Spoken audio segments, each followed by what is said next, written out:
Let's get a quick check of the business news now. Let's head over to CommSec. Tom Piotrowski with his numbers this morning. How are we looking today, Tom? Pete, we're going to see a fairly flat start, slightly negative. The futures are pointing to a decline of 0.1% this morning. So that reflects an equally downbeat session as far as US and European markets are concerned last night.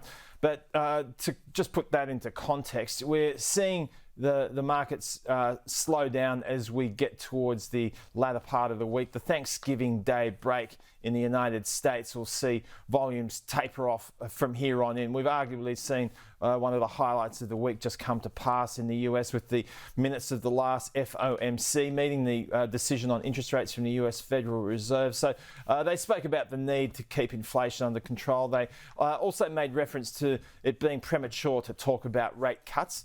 So we've got the Dow and the S&P 500 down by about 0.25%. The technology stocks are a little bit weaker. The Nasdaq down by around 0.2%. On that count, another highlight will be Nvidia, the chipmaker, reporting earnings after the market closes. So this, Pete, will be one of the highlights of the week because over the course of this year, this stock has more than tripled in value. Right, it's been incandescent in terms of its rise, and so the stakes are high in terms of it hitting its numbers. So that'll be looked at very carefully after 8 o'clock. Elsewhere, we have got not all that much on the menu today. We've got Webjet reporting earnings in local terms. We've got another flurry of companies convening for AGMs.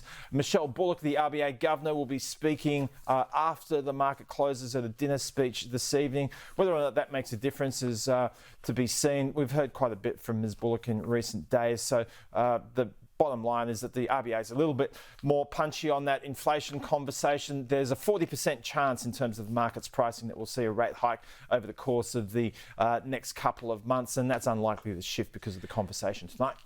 Okay, Tom Piotrowski, thank you.